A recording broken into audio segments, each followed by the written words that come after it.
ויפל ביסטורה שבסוי חסטורה בוודאי גם שם נמצאו השם יסבורה ויפל ביסטורה Bezrat Hashem dans page 28 dans le Likutei Halachot sur la Torah 36, page 28 dans la brochure pour les télécharger sur le site. וזהו בחינת עשרה בטבת, בחינת השלוש צרות שערו בטבת שחושב שם בהסליחות. Alors maintenant ça c'est le principe du 10 Tevet, que le 10 Tevet, il y a eu trois malheurs qui sont arrivés au Am Israël. Pourquoi on jeûne le 10 Tevet? Parce qu'il y a trois malheurs qui sont arrivés ce jour-là au Am Israël. Shechoshev Sham Be'aslichot, que on en parle dans les slichot du 10 Tevet, on parle de ces trois choses-là. Qu'est-ce qu'il y a eu? Met Ezra Sofer. Ezra Sofer est mort. Venichteva Torah Yevanit. La Torah a été écrite en grec. Ubime Talmai HaMelech Yitril Chorban Bet HaMikdash. Et à l'époque du roi Talmai a commencé la destruction du temple. Kikula Memprina Achat. Parce que toutes ces trois choses-là, c'est le même principe. C'est basé sur le même principe.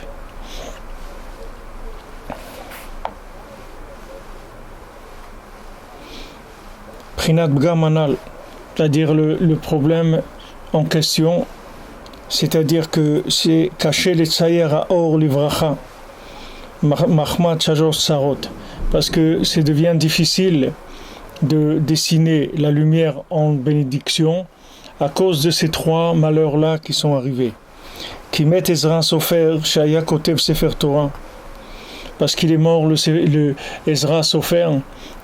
Ezra Sofer, ça veut dire le scribe. Sofer, c'est le scribe. Ezra, le scribe, lui qui écrivait le Sefer Torah. Veu le Godel Kdushato, Aya Kodef Ateva Sora Bekdusha Gdola.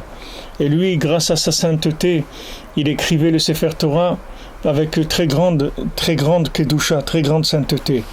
Vaya Metsaya Or Livracha Bevadai. Et lui, c'est sûr que il dessinait la lumière en bénédiction. Vershav miyakum ba'adenu. Et maintenant, de nos jours, qui est-ce qui va venir, qui va nous venir en aide?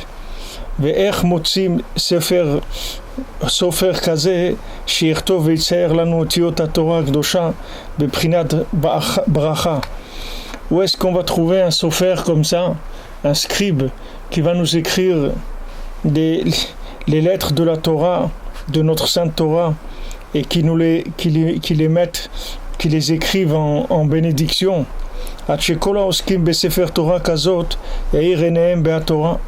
Que tous ceux qui vont étudier dans un Sefer Torah comme ça, leurs yeux ils vont s'éclairer dans la Torah. Et ça va être facile pour eux de dessiner la lumière en bénédiction. Parce que ça a déjà été dessiné les Tova, c'est-à-dire bien par un bon sofer, un sofer valable. Non seulement on a perdu un scribe comme ça, quelqu'un qui écrivait la Torah comme Ezra Sofer, que lui dessinait, quand il écrivait les lettres de la Torah, il est dessiné en bénédiction.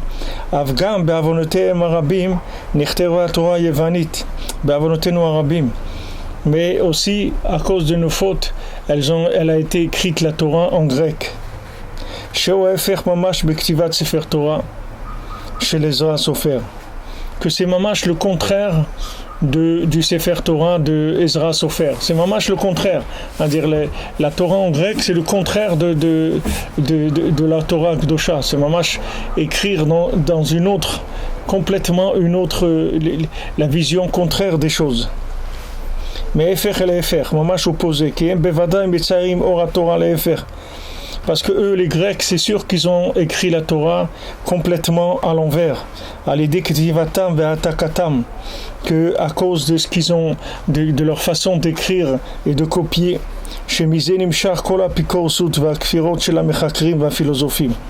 que de ça vient toute la picorsut, toute l'hérésie et la non-croyance des gens qui sont des philosophes chez Me'afrim, Divrei Elokim Chaim, qui retournent toutes les paroles d'Hachem, ou Me'afrim, Divrei Torah Kdosha, et qui transforment les paroles de la Torah, les apikorsut ou kfirot shelahem Rahman Selan, dans leur apikorsut, dans leur hérésie et dans leur non-croyance à eux, chas v'shalom. Alken hem rotzim lechanech et abanim belimud mikra levad. Et eux, ils veulent éduquer les enfants en leur apprendant que le chumash, bli perush rapetonuzal, et sans les explications des chachamim chez Bagmara ou Midrashim be'agadot, ni l'explication de la Gemara, ni du Midrash, ni les histoires de la Torah. Qui aiment rotzim l'essayer chas v'shalom or Torah kefi kelehem haraot, kefi mochehem abgumim mekulkarim meod meod. Eux, ils veulent dessiner la Torah chas v'shalom selon leurs récipients qui sont complètement abîmés, leurs cerveaux qui sont détruits, beaucoup. Tellement ils ont la ta'ava, cette ta'ava des femmes, qu'ils sont enfouis là-dedans beaucoup, comme c'est connu. Comme eux-mêmes ils le savent ça. Donc ils veulent pas que leurs enfants ils apprennent la Gemara et le Midrash de nos Chachamim. Qu'eux ils ont commencé déjà à dessiner un petit peu la lumière de la Torah, ou le Farsha le Tova l'expliquer en bien, c'est-à-dire ils ont commencé déjà, quand quelqu'un il explique, ça veut dire il tourne le texte, il l'oriente vers quelque chose de bien. Et c'est ça la destruction du Bet HaMikdash. Dans le Bet HaMikdash, il y avait les Kohanim qui faisaient leur service. Et grâce à ça, ils amenaient toute l'abondance et toutes les bénédictions. Parce qu'ils dessinaient la lumière en bénédiction.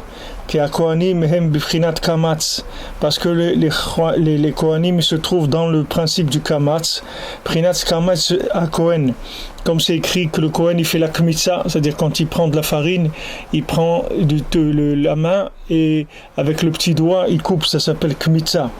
V'yeshlaim koach al yedei avodatam le'amshir ha'or miprinat Kamatz le'tzere le'tzayro prinat bracha. Parce que eux, avec leur service, ils peuvent amener la lumière depuis Kamatz, c'est-à-dire là où la lumière elle est fermée, elle n'a pas encore commencé à se dessiner, ils peuvent l'amener dans Tsere, c'est-à-dire dans Metzayer, ils peuvent la dessiner la lumière en bénédiction. C'est pour ça qu'il y a Birkat Kohanim, que la Torah elle leur a demandé aux Kohanim de bénir le Ham Israël. Parce qu'ils peuvent attirer la lumière de Kamatz à Tsere, c'est-à-dire de là où la lumière elle attend encore d'être formée, au Tsere, c'est-à-dire Tsere c'est Metzayer, c'est dessiné en bracha. Comme voir Miseleel Bilchot Birkat Torah Bilchot Pesach Ha'insham, comme il a ramené ça déjà dans Bilchot Torah et dans Bilchot Pesach. Donc ici Rabbi Nathan il parle de Asara Betevet, le 10 Tevet, qu'il y a eu trois tsarot, c'est-à-dire il y a eu 3 tsarot. Alors on a parlé des 3 mochim de Chochma Bina Da'at, et justement Asara Betevet il y a eu 3 tsarot. Premièrement il est mort Ezra Sofer. Ezra Sofer, ça veut dire que lui il savait écrire Bepashtout, il savait écrire un Sefer Torah, il savait écrire des Tfilin, il savait écrire la Torah avec une bracha. C'est-à-dire que maintenant, quand quelqu'un il écrit un Sefer Torah, ou quelqu'un il écrit des Tfilin, ou quelqu'un il écrit des mezuzot, il faut savoir que c'est très très important parce que de la façon dont il écrit, c'est comme ça qu'il va y avoir la bracha dans la maison pour les mezuzot, dans le cerveau pour les tefilin, dans le cœur pour le Sefer Torah. C'est ça qui va permettre à la personne de se connecter. Si maintenant c'est mal écrit, c'est pas dire mal écrit au point de vue beauté des lettres. Mal écrit, ça veut dire que la personne elle-même, c'est une personne elle est pas comme il faut. C'est-à-dire elle a le cerveau un petit peu ravagé par ce monde. Alors quand elle écrit, comment vous voulez qu'elle écrive des lettres, que ces lettres-là elles vont emmener la bracha dans la personne qui va utiliser ça. Alors ça pratiquement. Et c'est-à-dire ce que je vous conseille, d'après ce que j'ai appris, j'ai vu des chachamim dans Breslev, c'est-à-dire essayer d'avoir toujours des choses qui sont écrites par un Breslever. C'est pas que je vous fais de la publicité pour comme on dit acheter blanc-bleu ou acheter Breslev. C'est pas de la publicité pour vous acheter des tefilin, des Sefer Torah et des mezuzot qui sont écrits par un Breslever. C'est qu'un Breslever, quand il écrit les maaseh, c'est pas lui qui écrit. C'est-à-dire quand quelqu'un il est soumis au tzaddik, c'est pas lui qui écrit. La même chose que moi je vous enseigne, si c'était moi comme dans l'état où je suis moi qui vous enseignais, il faudrait que vous allez au Népal, il faut que vous sauviez sur les montagnes de Nicaragua là-bas. Mais celui qui est attaché au tzaddik, c'est pas lui qui fait ce qu'il fait. C'est un homme qui a été choisi pour être un morceau de tuyau, un raccord, pour amener ce que le tzaddik doit amener dans le monde. Lui, il n'existe pas. Bien sûr, c'est difficile pour lui de ne pas exister du tout, mais disons que du moment où dans les grandes lignes, il est soumis au tzaddik, c'est-à-dire il vient au Mana Oshana, il étudie le Shulchan Aruch, il fait de Bodedut tous les jours, ça l'attache au tzaddik, c'est-à-dire que ça devient un tuyau qui peut faire circuler la Kedusha qui vient du tzaddik. Et à ce moment-là, il suffit que maintenant quand il écrive un Sefer Torah, ça soit kasher, selon la halacha, un Sefer Torah ou des mezuzot ou des tefilin, que ça soit kasher, dedans vous êtes tranquille que la lumière elle va passer en bracha. Et ça c'est quelque chose de fondamental dans le judaïsme, parce que vous pouvez avoir des gens qui savent très très bien écrire, c'est très beau leur écriture, mais seulement le dessin spirituel qu'il y a dans la lettre, il ne vaut rien du tout.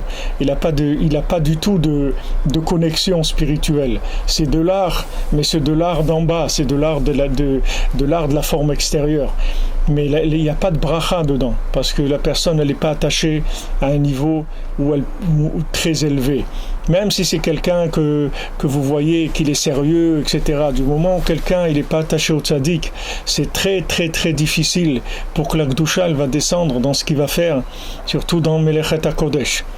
Et ça je le dis, c'est vrai que ça m'a pas fait des amis, mais de toute façon j'ai beaucoup de gens malheureusement qui ne sont pas des amis, mais je vous le dis, un Baal Tshuva, quelqu'un qui revient vers la Torah, il vaut mieux que jamais il touche ce métier-là, d'écrire des Sefer Torah ou d'écrire des mezuzot ou des tefilin. Il ne vaut jamais qu'il touche ce métier, parce qu'un Baal Tshuva, il vient de là où il est, même si maintenant il est dans un mouvement de retour, mais il vient de là où il vient, et c'est mieux pour lui qu'il ne touche pas ces métiers-là, parce que c'est des métiers de Kedusha, c'est des métiers qui sont faits pour des gens qui sont nés là-dedans, que leurs parents ils sont nés là-dedans. C'est quelque chose, c'est comme des Kohanim, c'est-à-dire quelqu'un il ne peut pas venir et s'improviser Kohen, et il va dire je vais faire le travail du Kohen au Beth Amikdash, moi aussi j'ai bien appris comment on fait les korbanot, tout ça, je vais les faire. Il vaut mieux que quelqu'un il touche pas à ce métier-là, parce que ce métier ça s'appelle Melechet HaKodesh, et Melechet HaKodesh c'est fait pour des gens qui sont kadosh.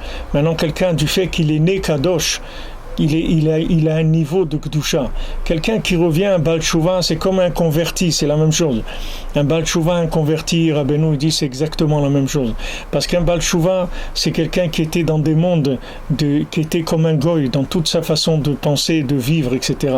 Maintenant, le fait qu'il est revenu et qu'il a réutilisé une identité de son passé, qu'il a eu à la naissance une identité juive, il faut qu'il sache que c'est pas ça qui va faire de lui qu'il est un kadosh. Il va mettre beaucoup de temps à s'arranger, et il va falloir beaucoup de travail. Et d'après ce que j'ai vu chez les Chachamim de Breslev, je ne dis pas ça en mon nom, mais je dis ça de ce que j'ai vu, c'est quand un Baal Tshuva il a demandé, ils ont toujours dit qu'il vaut mieux qu'il touche pas à ces choses-là. vaut mieux qu'il ne touche pas. Une fois, il y a un Baal Tshuva, il est venu voir un Rav, Rav Eliovitch, Rav Shalom, il est venu, il lui a dit, voilà Rav, j'ai appris la sofroute, maintenant je sais bien écrire. Il lui a montré son écriture, tout. Rav Eliovitch, il lui a dit, c'est très joli, mais c'est pas chez toi que j'achèterai des tefilines. Il dit, des tefilines, je ne l'achèterai pas chercher. Parce que ce qu'il y a dans ta tête, c'est ce qu'il y a, tu as le cerveau, il est fêlé, il est cassé. Maintenant, le fait que tu as le cerveau cassé, c'est quelque chose c'est un état, c'est-à-dire c'est quelqu'un il peut pas en un an ou en 10 ans ou en 15 ans ou en 20 ans refaire son cerveau. C'est quelque chose qui va prendre beaucoup de temps et que la personne il faut qu'elle connaisse sa place, qu'elle ait l'humilité de pas toucher des choses qui sont pas pour elle. Ça c'est pour ce que je vous dis à Gave de Ezra Sofer. Moi-même malheureusement quand j'ai fait ma bar mitzvah, au Kotel et en 1969, et quand j'ai fait ma bar mitzvah là-bas, alors mes parents ils ont été, mon père Shalom il m'a acheté des tefilines. Alors bon, j'ai mis mes tefilines au Kotel, etc. Après pendant quelques temps je les mettais et tout. Après est arrivé ce qui est arrivé. Quand je suis arrivé à la yeshiva à Aix-les-Bains, alors j'ai donné mes tefilines à vérifier. Quand ils ont vérifié sur les parachiotes elles-mêmes des tefilines, sur les parchemins qu'il y avait dans les tefilines, il y avait écrit qu'ils n'étaient pas cachers. C'était écrit dessus. C'est-à-dire que la personne qui a vérifié ça, elle a écrit qu'ils ne sont pas cachers. Et ils les ont quand même mis dedans et ils les ont quand même vendus. Alors imaginez-vous déjà un bar mitzvah comme il est fragile. Déjà, comme il est fragile, il a 13 ans, c'est un âge où on est fragile. Et si on n'est pas encadré avec des choses, des valeurs très très fortes, on est dans un état mamash de sakana. Et maintenant, le gars, il vous vend des tefilines, vous mettez, c'est pas des tefilines, c'est du carton que vous êtes en train de mettre sur votre tête et dans votre bras. Il n'y a rien dedans. Ils sont pas cachers, Bichlal. Qu'est-ce que vous voulez après que cette personne-là, avec quoi elle va se connecter? Elle va se connecter avec toi, il n'y a rien, c'est pas des tefilines, Bichlal. C'est pas des tefilines, il ne marche pas les tefilines.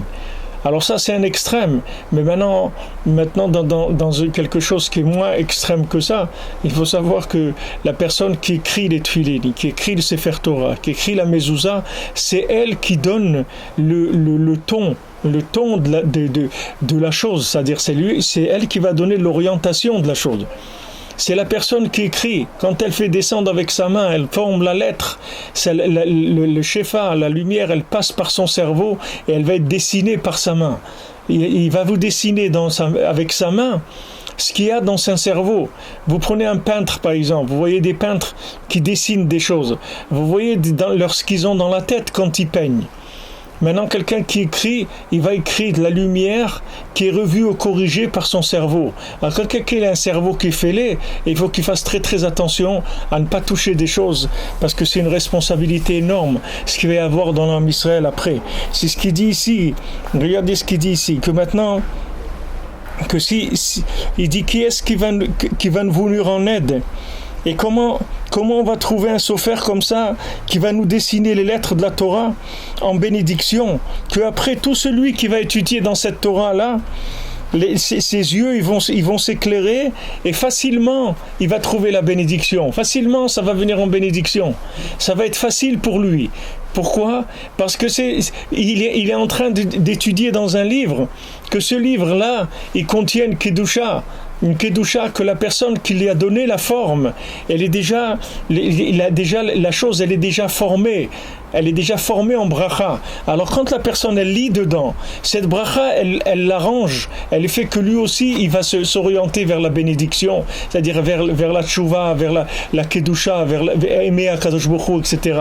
Mais si celui-là il a écrit celui qui a écrit le Sefer Torah, il a une tête qui est fêlée complètement. Quand la lumière elle descend dans sa tête, qu'est-ce que vous voulez qu'il vous écrive? Quelle énergie va mettre dans le Sefer Torah, dans les tefilines, dans la mezouza? Combien des gens ils donnent à vérifier leurs mezuzot, les trucs et tout, parce qu'ils ont peur, il y a des problèmes à la maison et des trucs comme ça. Mais souvent, ça vient des gens qui écrivent ça. C'est pas la qualité de la mezouza. Des gens, ils peuvent acheter une mezouza, ça vaut combien? Disons 60 euros, 70 euros, 100, maximum 100 euros, une bonne mezouza, une très bonne mezouza. Mais c'est pas le Ikar, c'est pas ça qu'il faut regarder. Le Ikar, il faut trouver quelqu'un qui est branché pour pouvoir amener la bracha dans ce qu'il écrit. Et maintenant, quand vous prenez un Breslever, vous pouvez être sûr que s'il est soumis à Rabbeinu, alors il y a quelque chose de positif dans ce qu'il est en train de faire. Il y a quelque chose de positif dans les tefilines, dans ce qu'il fait. Moi-même, personnellement, je suis makpid, j'achète que ça. Toutes les mezuzot, tous les tefilines, pour moi, mes enfants, mes petits-enfants, j'achète que des gens qui sont des Breslevers, que je connais, que je sais un petit peu quelle est leur façon de vivre, de faire Avodat Hashem. J'achète pas n'importe qui, parce que c'est trop important. C'est des choses qui sont trop importantes. C'est une parenthèse que je vous fais, mais c'est pas une parenthèse, c'est en plein là-dedans qu'on est. C'est-à-dire, quand il meurt, Ezra Sofer, ça veut dire qu'on n'a plus personne qui nous écrit les choses comme il faut. Maintenant, Rabbi Nathan, il y en a qui disent que c'était un Gilgul de Ezra Sofer, que c'était une réincarnation de Ezra Sofer, parce que lui-même, avant de mourir, il a dit que quand Ezra Sofer il meurt, alors le trèfle pasoul il est mitrapé dans l'olam, c'est-à-dire tout ce qui est pas kasher, toute la folie, toutes les interprétations qui sont complètement hasardeuses et qui sont de la philosophie, qui sont le contraire de la bénédiction du cerveau et du cœur, tout ça se multiplie dans le monde. Mais il dit, avec une seule page de l'écouter à la chod, quelqu'un il peut faire tchouva shlema, quelqu'un il peut lutter contre tout le monde avec toute sa folie et toute sa démence philosophique, avec une page seulement de l'écouter à la chod. Alors, je vous signale entre parenthèses qu'on a commencé à traduire le Likutei Halachot, qu'on a déjà toute la première, le premier volume qui est déjà traduit en français. Ça fait à peu près 1000 pages le premier volume. On a commencé à trouver des gens qui le tapent déjà parce que c'est en manuscrit. Donc il y a des gens qui ont commencé à le taper, Bezrat Hashem. Et voilà, on est dedans, on espère que petit à petit ça va sortir. Mais il faut savoir que le travail de Rabbi Nathan, sa façon de lire la Torah, sa façon de nous enseigner la Torah, c'est une bénédiction. C'est une bénédiction en soi. C'est pas comme si vous apprenez la Torah de quelqu'un d'autre, vous lisez d'autres explications. Rabbi Nathan, c'est comme Ezra Sofer. C'est-à-dire Rabbi Nathan, il tourne toutes les idées de la Torah en bénédiction. Toutes les idées.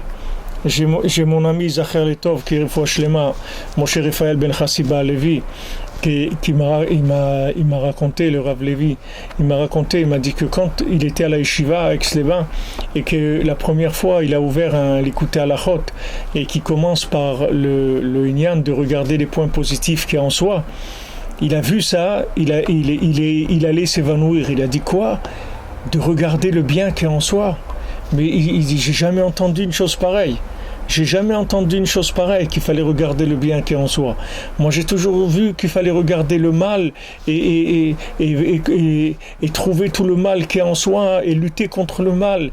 Qu'il dit, Rabbi Nathan, qu'il faut chercher le bien qui est en soi et que le matin, tu vas réveiller le bien qui est en toi.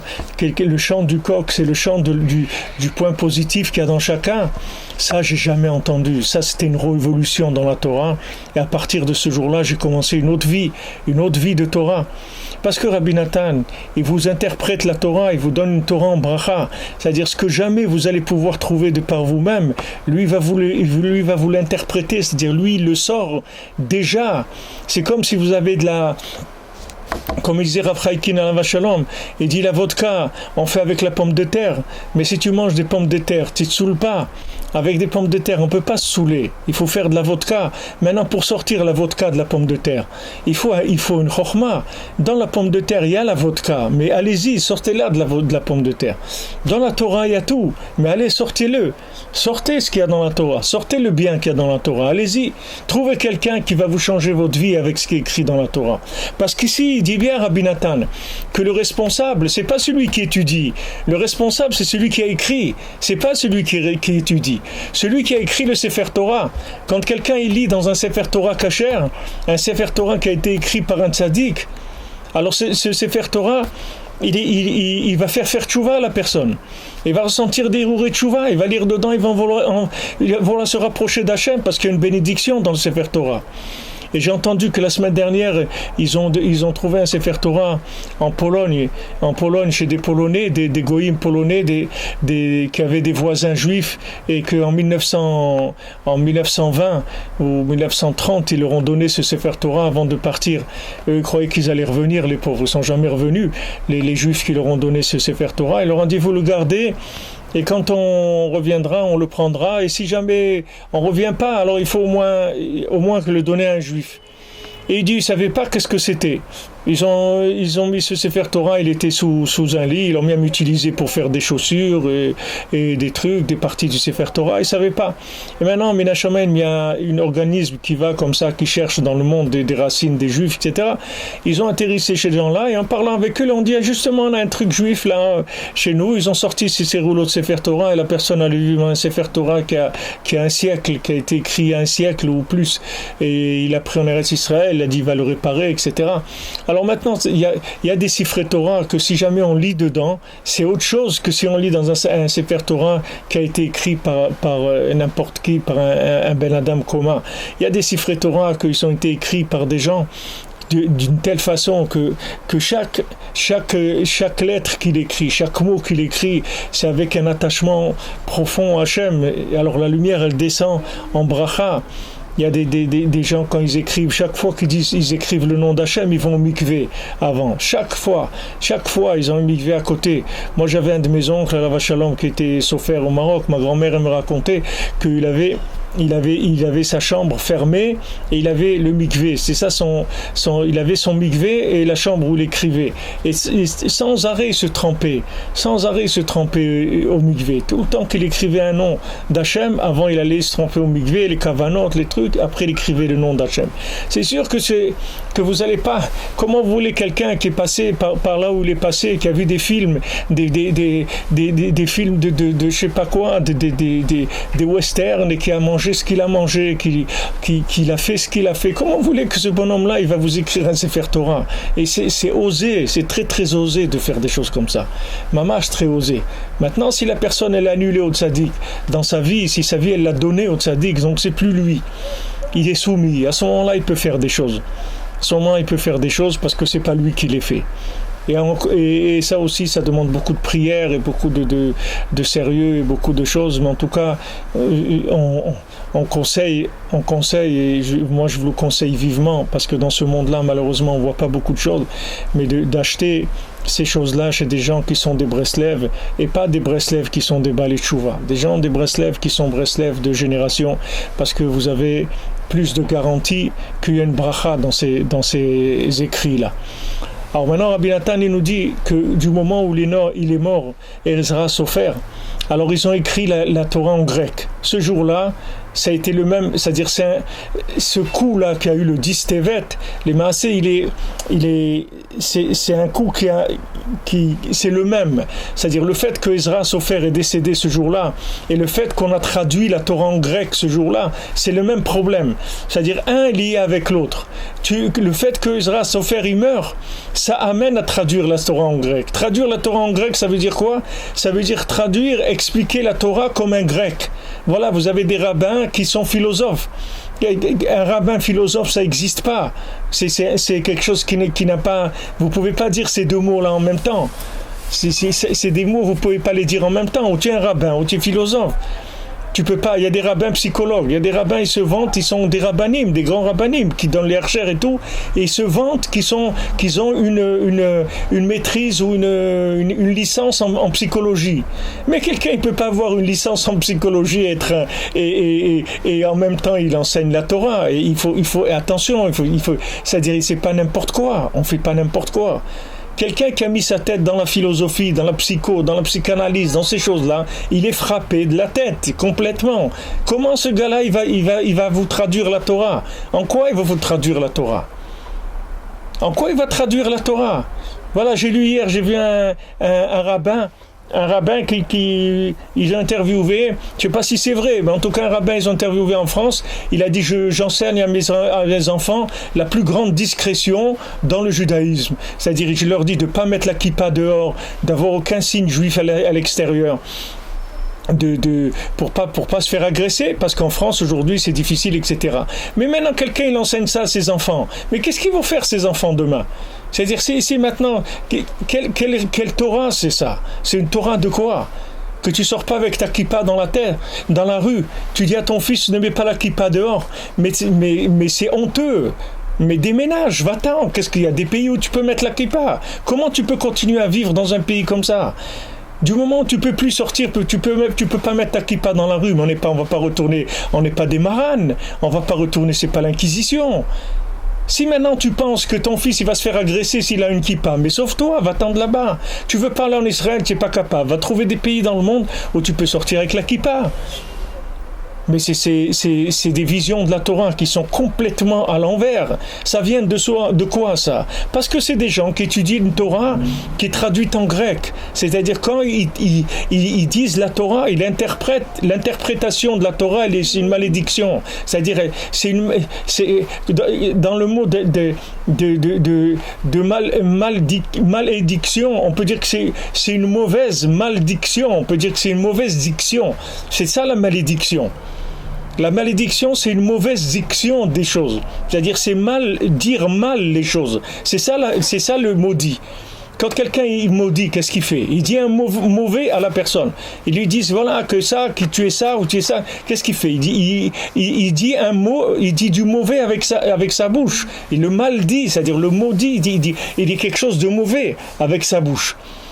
Alors maintenant, quelqu'un qui étudie de la philosophie, qu'est-ce qu'après il va aller interpréter la Torah? Avec quoi il va interpréter la Torah?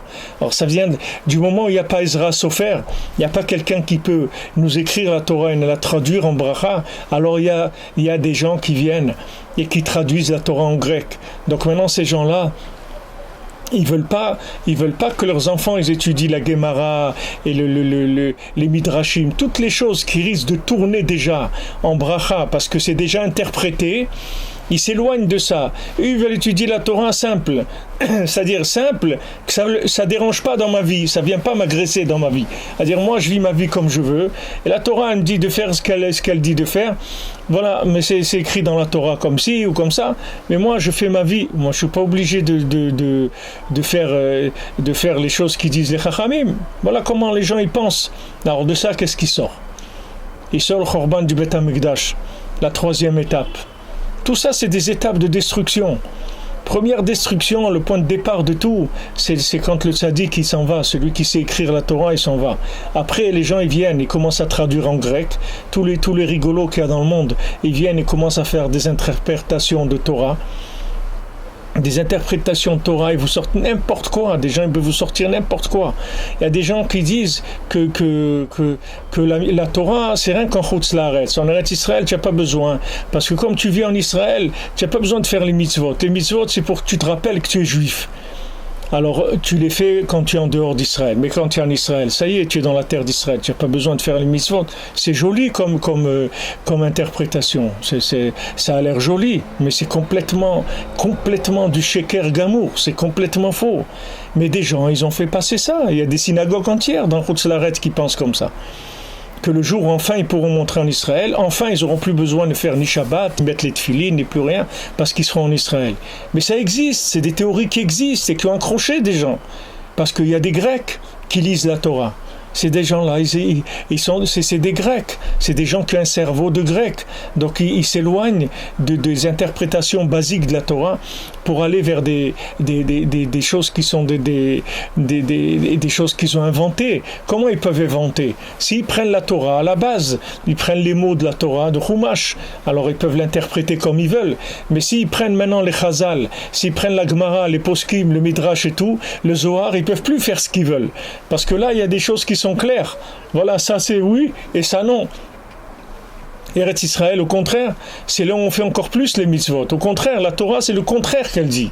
Il y a peut-être un avis dans la Torah qui dit que c'est en Chutz Laaretz que les mitzvot, elles n'ont pas toute leur intensité et qu'elles prennent toute leur place, toute leur splendeur en Eretz Israël.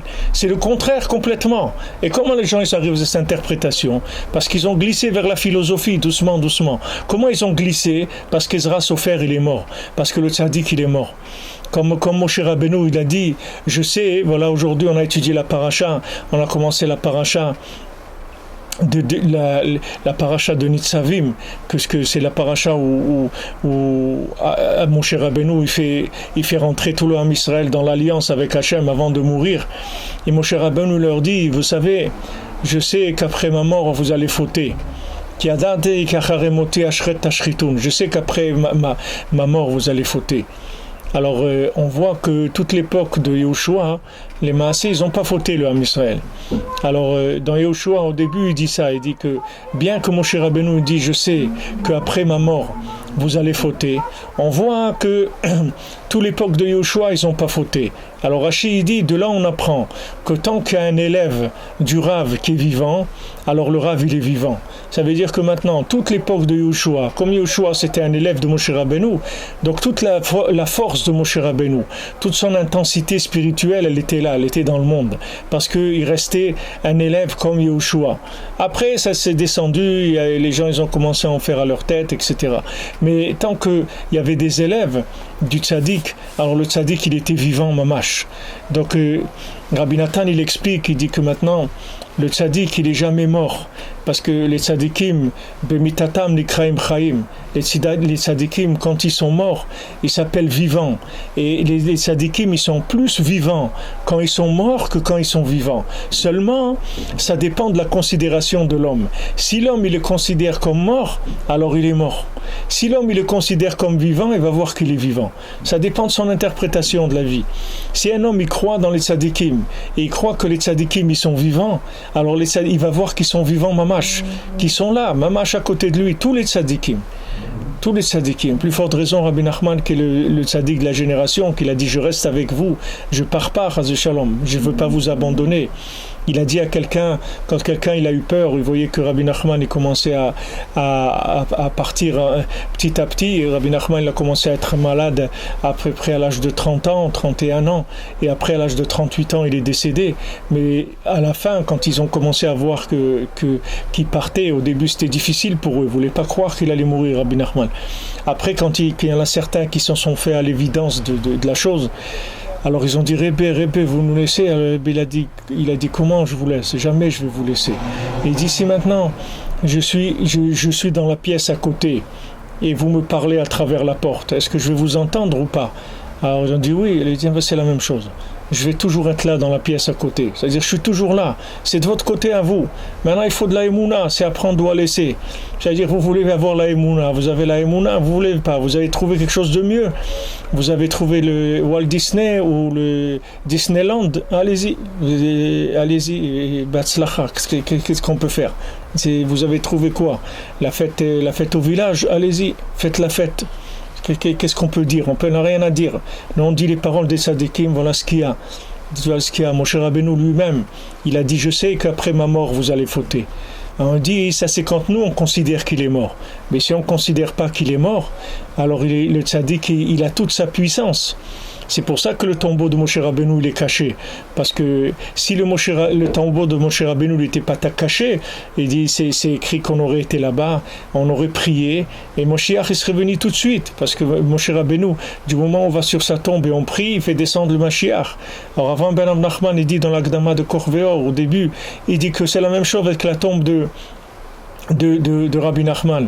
C'est la même chose pour Yosef Hatzadik. Moshe Rabbeinu il a été prendre les ossements de Yosef Hatzadik au moment de la sortie d'Égypte, parce que les gens ils étaient occupés à aller prendre la richesse, etc. Lui il a pris les Hatzamot Yosef, les ossements de Yosef, et quand la mère elle a vu les ossements de Yosef, c'est là où elle s'est ouverte. S'il n'y avait pas eu les ossements de Yosef, jamais il serait sorti d'Égypte. Si Moshe Rabbeinu n'aurait pas pris les ossements de Yosef, jamais il serait sorti. Ben, la même chose, si les gens ne viennent pas au Man, jamais on va sortir, sachez-le. jamais on va sortir ce pétrin dans lequel on est. Le pétrin dans lequel on est, il y a une solution. La solution, c'est que quelqu'un il vienne au moins une fois dans sa vie, il vient au Oman, il fait un tikkun klali. Baruch Hashem, ici, il y a beaucoup de gens qui ont déjà fait ça, et je souhaite vraiment que tout le monde le fasse, que tout l'homme Israël le fasse, et que tout le monde entier, toutes les nations, tout le monde vienne ici. Même Mashiach lui-même, il va venir à Ouman, et il devra être à Ouman avant de se révéler. C'est comme ça que c'est dans la tradition de Breslev. Alors le tzaddik il est là, et le tzaddik tout celui qui vient chez lui déjà, au moins la personne elle n'est plus un problème pour le monde, au moins elle a résolu ce problème là, que elle n'est plus un problème pour l'humanité, que moi elle n'empêche pas le Mashiach de venir, au contraire.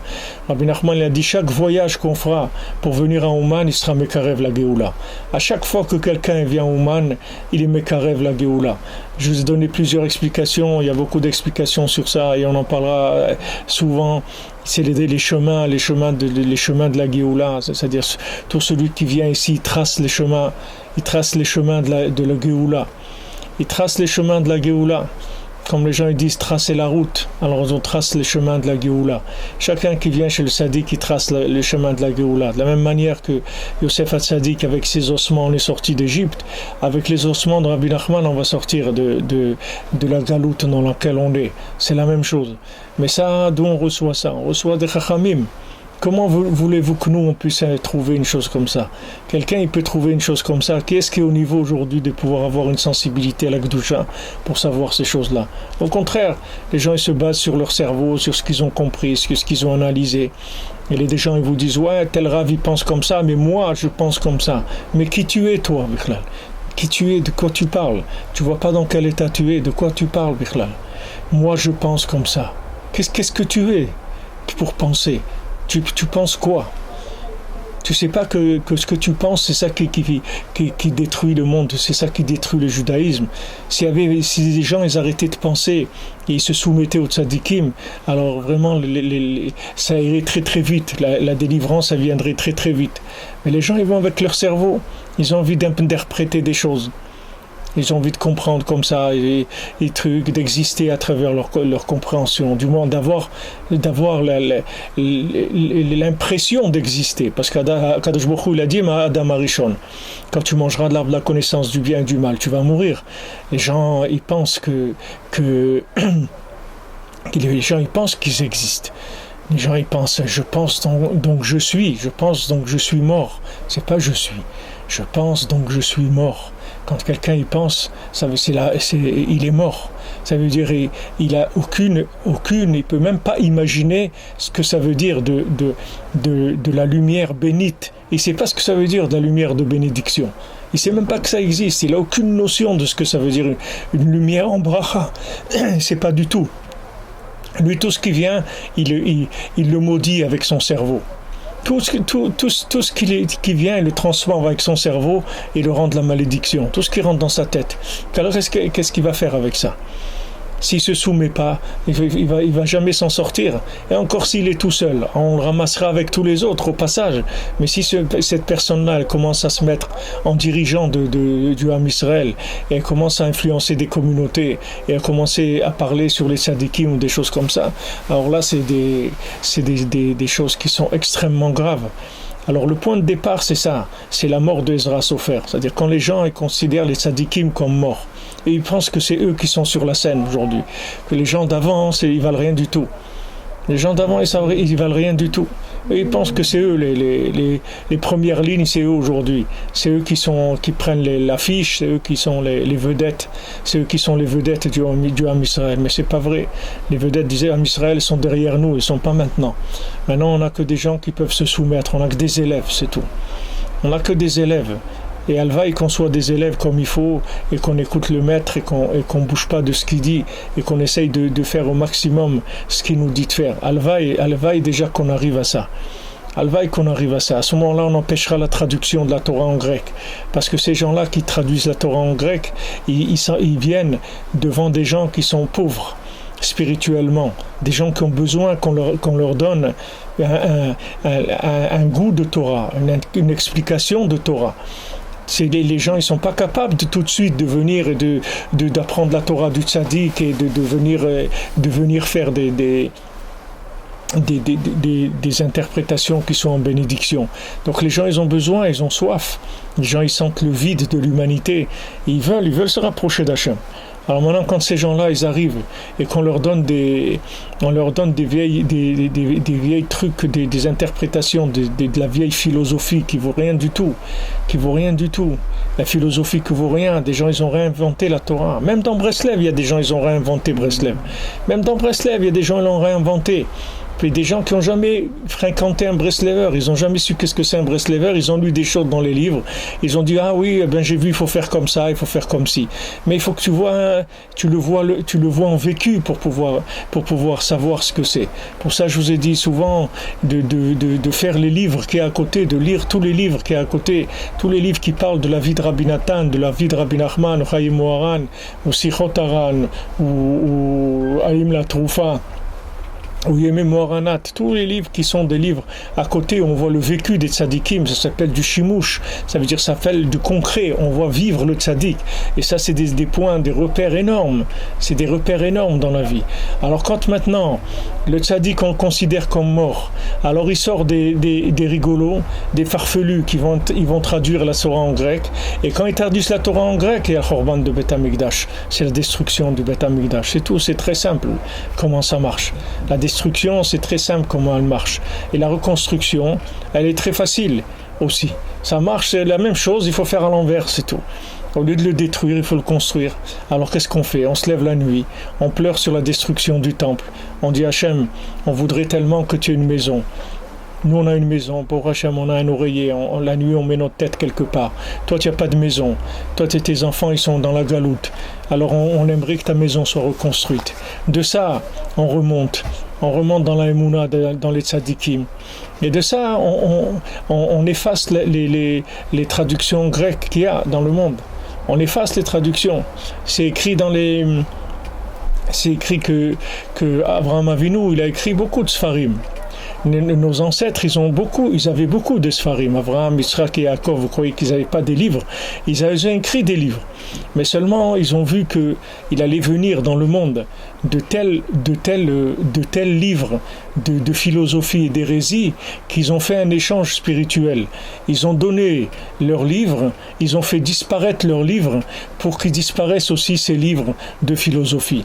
Et c'est un deal qu'ils ont fait. Rabbeinu rapporte qu'ils ont fait un deal. Ils ont dit voilà, si maintenant tous les livres tous les livres, on dit, je crois qu'Avraham Avinu, la Gemara qu'il avait de Avodah Zarah, elle faisait 400 fois celle qu'on a aujourd'hui.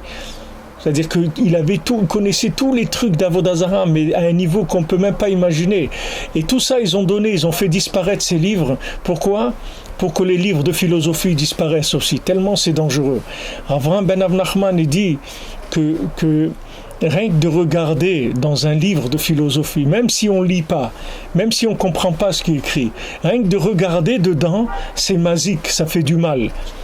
Rabbeinu dit dans Sefer Hamidot aussi que de lire dans un livre où un rachat il a lu, ça fait du mal. Que quelqu'un qui lit dans un livre dans lequel un rachat il a lu dans ce livre, quelqu'un de mécréant il a lu dans ce livre, avec sa tête il a lu. Maintenant qu'est-ce qu'il a fait? Il a fait que lire dans le livre, il n'a pas écrit. Mais les mains, c'est le fait qu'il a lu dans ce livre, il a rentré dans les lettres qu'il y a là-bas un certain vécu.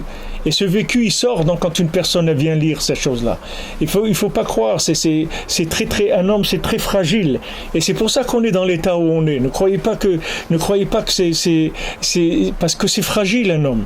Il a besoin de choses très pures. Il faut des choses très très pures. Il faut faire très attention à ce qu'on touche, à ce qu'on lit, il faut pas brasser n'importe quoi. Il y a des gens qui brassent n'importe quoi. Allez, tout est permis. Ils lisent tout. Ils disent mais non, mais moi je vais voir. C'est moi qui vais décider. Mais qu'est-ce que tu vas décider? Tu peux lire un article d'un truc qui peut te ramasser d'un coup, peut te détruire ta vie entière. De quoi? Ne crois pas que tu es fort. Ne crois pas que tu es fort. Réhabilite les tzadikim. réhabilite les tzadikim. Tu as envie de lire des choses, lis des histoires de tzadikim. Tu as envie de savoir, lis ce qu'ils ont fait les tzadikim. Baruch Hashem, il y a eu beaucoup de tzadikim dans l'âme Israël. Vous avez les histoires du Baal Shem Tov, vous avez les histoires du Harizal, de Rabbi Shimon Bar Yochai. Il y a beaucoup. Vous avez un livre qui existe qui sont les histoires du Zohar. Il y a des gens, je crois, qui me l'ont demandé. Déjà, je leur ai envoyé. Je ne l'ai pas en PDF. Ceux qui veulent, je peux leur envoyer les histoires du Zohar traduits en français. Vous avez l'araméen, vous avez la traduction en hébreu et la traduction en français. Il y a des livres, Baruch Hashem, des histoires extraordinaires. C'est ça qu'il faut lire. Il faut s'imbiber de ça. Parce que ça, c'est une bénédiction. Chaque mot, c'est béni. Chaque mot, ça tourne. Ça tourne la lumière en bénédiction. Après, on se sent bien. On se sent joyeux. On a de la émouna. On a confiance en nous. On a confiance dans Hachem. C'est une réparation. C'est une refoua. Alors voilà ce qu'il dit Rabbi Nathan. C'est-à-dire la destruction du temple, c'est comme ça qu'elle vient. D'abord, la mort du tzaddik. C'est-à-dire, on considère le tzaddik comme mort. Après, ça entraîne que la Torah, elle s'écrit par des philosophes, des Grecs, qui racontent, qui interprètent n'importe comment. Et après, voilà, c'est la destruction du Beth Amikdash. Et pour reconstruire, il faut faire les choses, il faut remettre les choses à leur place. Réhabiliter les tzadikim, se lamenter sur la destruction du temple et éviter tout contact avec des traductions, des interprétations de qui que ce soit, qui ne soient pas des gens qui sont musmachim par les tzadikim amitim, des gens qui n'ont pas une smicha des tzadikim véritables. Il faut faire attention à ce qu'ils racontent parce que c'est des choses qui sont détournées, qui sont transformées de la vue de chacun. Alors, Baruch Hashem, qu'on a le zchut de pouvoir lire des choses comme ça. Essayer de s'imprégner de choses comme ça. C'est une matana dans la génération dans laquelle on est. C'est un cadeau du ciel que Hachem nous a envoyé quelqu'un comme Rabbi Nathan, que Béhémet, là où on est, il nous reprend, il essaye de nous reconstruire. Bezrat Hachem. Alors, chez Shavua Tov, Hatzlacha, et Foua Shlema pour notre ami Aaron Ben Juliette, Bezrat Hachem, que Mamash on prie pour toi, chez le Rebbe, que Bezrat Hachem, il t'envoie le Refoua Shlema, Mamash, complètement, que ça disparaisse, cette maladie, elle disparaisse complètement de toi et de tous les gens qui ont cette maladie-là, que Hachem, il envoie la Refoua, Chouat Hachem, Kerefaïn, Bezrat Hachem.